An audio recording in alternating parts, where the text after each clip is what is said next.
দেখতে পাচ্ছেন যে আওয়ামী লীগের পক্ষে দালালি করায় এই মুহূর্তে গণধোলাই খাচ্ছে বিএনপি নেতা রুমিন ফারহানা। স্থানীয় এলিফ্যান্ট রোডে বিএনপির আন্তর্জাতিক বিষয়ক সম্পাদক ব্যারিস্টার রুমিন ফারহানার আবারও নতুন মামলায় গ্রেপ্তার দেখানো হয়েছে। ডক্টর মোহাম্মদ ইউনূসের আমলে আপনি এখন মাগরিবের পরে বের হতে পারেন না রুমিন ফারহানা। বিএনপির রুমিন ফারহানা, এই রুমিন ফারহানাকে নিয়ে বিএনপির মধ্যে কঠিন ক্ষোভ এবং তাকে বহিষ্কার করেছে এবং তিনি বলতেছে যে আমি বিএনপি করব না, আওয়ামী লীগই ভালো ছিল, এমনটা মূলত বলেছে, যেটা নিয়েই কিন্তু তাদের এত অভিযোগ, এবং তাকে বহিষ্কার করতে বাধ্য হয়েছে। এবং রুমিন ফারহানারও এখানে অনেক অভিযোগ আছে এবং মানে পাল্টাপাল্টি অভিযোগ। তো সম্পূর্ণ ঘটনা যারা আপনারা জানতে চাচ্ছেন, অনুরোধ করব না টেনে পুরো ভিডিও জুড়ে আমাদের সাথেই থাকবেন। আমরা আপনাদেরকে এক এক করে বিস্তারিত দেখাচ্ছি, বিশেষ করে সর্বশেষ রুমিন ফারহানার ভিডিওটা আপনারা দেখে যাবেন। প্রথমে রুমিন ফারহানার অপরাধ কি, তিনি কি বলেছে, একটা তথ্য দেখাচ্ছি আপনাদের। ডক্টর মোহাম্মদ ইউনূসের আমলে আপনি এখন মাগরিবের পরে বের হতে পারেন না রুমিন ফারহানা, অথচ আপনি আওয়ামী লীগের আমলে ভালো ছিলেন। এই বক্তব্যই প্রমাণ করে আপনাদের মতো লোকদেরকে শেখ হাসিনা বাংলাদেশে হয়তো রেখে গিয়েছে, আবার বাংলাদেশে নতুন করে আওয়ামী লীগ ফেরত আসার জন্য। এর চাইতে আর কিছু নয় রুমিন ফারহানা। আপনি কি শেখ হাসিনার আপন কেউ, যে কারণে নিরাপত্তায় ভুগছেন? আপনি কি শেখ হাসিনার মতো সন্ত্রাস, দুর্নীতি, চাঁদাবাজদের পক্ষে, যে কারণে নিরাপত্তায় ভুগছেন ব্যারিস্টার রুমিন ফারহানা? আপনি কি বাংলাদেশে মনে করছেন যে আপনি হাসিনার কোনো দালাল কিংবা গোপন সংস্থার সদস্য, যে কারণে নিরাপত্তায় ভুগছেন? না হয় কেন বলছেন? আমি এর মাধ্যমে বলতে চাই, বাংলাদেশের প্রত্যেকটি জায়গায় এখনো শেখ হাসিনার গুপ্তচরেরা বিভিন্ন নামে বেনামে হয়তো বিভিন্ন সংগঠনের মধ্যে লুকায়িত আছে। না হয় এই ধরনের বক্তব্য কোনোদিন হতে পারে না। 5ই আগস্টের এই সরকার হচ্ছে আমাদের সরকার, দেশের সরকার, মানবতার সরকার। 5ই আগস্টের সরকার হচ্ছে ইউনূসের এই সরকার, হচ্ছে বিপ্লবী সরকার, বিপ্লব পরবর্তী আজকের এই বাংলাদেশের মানুষের নেতৃত্ব দেওয়ার সরকার। এই সরকারের ভুল থাকবে, ত্রুটি থাকবে, সব থাকবে, কিন্তু এই সরকার কোনোদিনই শেখ হাসিনার চাইতে খারাপ সরকার নয়, আওয়ামী লীগের চাইতে খারাপ সরকার নয়। আওয়ামী লীগ একটি হত্যাকারী, গুমকারী, নির্যাতনকারী সরকার ছিল, জনগণের উপরে একেবারে চরম মাত্রার একেবারে আধিপত্য বিস্তারকারী সরকার ছিল। ওই সরকারকে হটিয়ে আমরা যেই সরকার বসিয়েছি, সেই সরকারকে যেই নেত্রীর পছন্দ হয় না, নিশ্চয়ই ওই নেত্রী শেখ হাসিনার ব্যক্তিগত কারণে, তার কোনো একজন বিশেষ ব্যক্তি ছাড়া আর কিছু নয়। অতএব প্রিয় বন্ধুরা আমার, এই দেশকে রক্ষা করতে হলে দলমত চিনি না, আওয়ামী বিরোধী এই সংগ্রাম আমাদের অব্যাহত রাখতে হবে। হাসিনার দোসরদের বিরুদ্ধে আমাদের লড়াই অব্যাহত রাখতে হবে। আওয়ামী লীগের সকল ষড়যন্ত্র সম্পর্কে আমাদেরকে সজাগ থাকতে হবে। ব্যারিস্টার রুমিন ফারহানা বলছেন যে বাংলাদেশে এখন আর একা একা ঘর থেকে বের হওয়া যায় না, রাস্তাঘাটে হাঁটতে নাকি তার সন্ধ্যার পরে মানুষ প্রয়োজন হয়। এমন এক বিভীষিকাময় বাংলাদেশের পরিস্থিতি যে রুমিন ফারহানাকে এক জায়গা থেকে আরেক জায়গায় যেতে হলে একা একা আর তিনি পারছেন না, তাকে মানুষ ছাড়া চলা দুষ্কর হয়ে দাঁড়িয়েছে তার জন্য। তার মানে তার জীবন এখন শঙ্কিত, তার চলাফেরা এখন লিমিটেড হয়ে যাচ্ছে।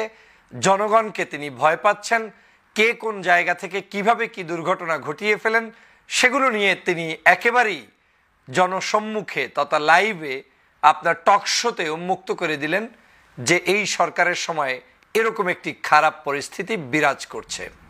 কোন সরকারের সময়?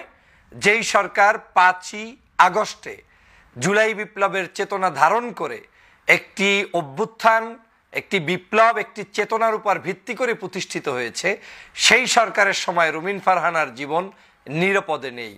রুমিন ফারহানার জীবন নিরাপদে কখন ছিল?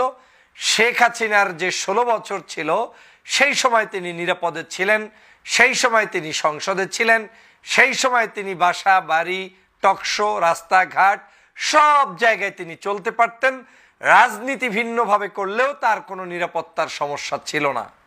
কিন্তু এই রুমিন ফারহানারই আমরা দেখেছি যে তার উপরে যখন তিনি ছাত্রদের আন্দোলনে যোগ দিতে একটি জায়গায় এসেছিলেন, শহীদ মিনার, সেই দিন তার বাসায় যে আক্রমণ করা হয়েছে, তিনি সেখানেও বলার চেষ্টা করেছিলেন যে তার উপরে গুন্ডারা আক্রমণ করছে, এবং সেই সময়টা কিন্তু ডক্টর মোহাম্মদ ইউনূসের সরকার না। তিনি বলছেন এগুলো আওয়ামী লীগ কিংবা ওদেরই। আবার দর্শক, ইতিমধ্যে আপনারা সরাসরি আমাদের স্ক্রিন থেকে ভিডিও দেখতে পেয়েছেন, এরপরেও আপনাদের বলা লাগে না, তারপরেও সর্বশেষ ভিডিওটা দেখুন যে আসলে কি বলছেন তারা। লীগের সময়ও তারা মূলত দলের কেউ হইতে পারে না, দল হইলে তো এরকম আক্রমণ করতে পারে না। তো তিনি জানেন না যে আওয়ামী লীগ মানেই সন্ত্রাস, আওয়ামী লীগ মানেই চাঁদাবাজ, আওয়ামী লীগ মানেই দুষ্ট, আওয়ামী লীগ মানেই একটি গন্ডর, এটা তিনি জানেন না। যাই হোক, তিনি তো সেই দিন বলেছিলেন যে আমার উপরে আক্রমণ করা হচ্ছে, আমার মা অসুস্থ, আমার মাকে হসপিটালে নিব, এই সময় দরজা জানলা ভেঙে দিচ্ছে, কাজ ভেঙে দিচ্ছে। এটা তো নতুন কিছু নয়। তাহলে সেই সময়টা ডক্টর মোহাম্মদ ইউনূসের সময় তো ছিল না, সেই সময়টা ছিল শেখ হাসিনার সময়। সেই সময় আপনি নিরাপদ বোধ করেন নাই ঘরের মধ্যে, আপনি তখন হাঁটতে পারতেন না। আপনার বক্তব্য অনুযায়ী যে আপনার বাসার সামনে নিরাপদ ছিলেন না, ঘরের মধ্যে দরজা জানলা ভেঙে ফেলছে। আর আজকে আপনি টিভিতে যাচ্ছেন, টক শো করছেন, রাস্তাঘাটে হাঁটছেন, সভা সমাবেশ করছেন, আপনি এখন বলছেন যে আপনি নিরাপত্তা বোধ করেন না। আসলে আপনি কি বোধ করতে চান আপনি বলেন? বাংলাদেশের জনগণকে কিভাবে আপনি বুঝাতে চান যে এই সরকার কোনো ভালো সরকার নয়? এটা কি, উদ্দেশ্যটা কি? আমরা এই সরকারকে প্রতিষ্ঠিত করেছি, জনগণ এই সরকারকে প্রতিষ্ঠিত করেছে। আর যাই হোক, অন্তত পক্ষে শেখ হাসিনার 16 বছরের জুলুম নির্যাতন থেকে বেঁচে থাকার জন্য। আপনি শেখ হাসিনার 16 বছরের অত্যাচার, জুলুম, নির্যাতন, অর্থ সম্পদ লোপাট, দেশটাকে ধ্বংস করে দেয়া, এই সব কিছুর একেবারে ভালো রেজাল্ট আপনি 6 মাসের মধ্যে চাচ্ছেন। 6 মাসে এমন কি হয়েছে আমাকে বলেন? আওয়ামী লীগের আমলে প্রতিদিন গুম হতো, ক্রস ফায়ার হতো, হত্যা করা হতো, মানুষ নির্যাতন হতো, আলেম ওলামাকে জেলে ভরা হতো, মানে ফাঁসির কাস্টে ঝুলানো হতো, কান্নার রোল বসতো, পৃথিবীর বিভিন্ন জায়গা থেকে বাংলা ভাষাভাষী মানুষরা অস্থিরতা প্রকাশ করত, অর্থনৈতিক মন্দা, রাজনৈতিক অস্থিরতা, কোনো ব্যক্তি কোনোভাবে রাজনীতি করতে পারতো না। 3টি ইলেকশন, সবগুলো অবৈধ ইলেকশন ছিল, এবং কোনো ইলেকশনেই বাংলাদেশের আর কোনো রাজনীতিবিদদেরকে সুস্থভাবে কোনো কিছু করতে দেয় নাই, অ্যাকসেপ্ট রুমিন ফারহানাকে, যেখানে কোটাভিত্তিক মহিলা এমপি বানানো হয়েছে বিএনপির পক্ষ থেকে। যে 5-6 জন এমপি ছিলেন, তাদের উপর নির্ভর করে একটা পেয়েছিলেন রুমিন ফারহানা এমপি।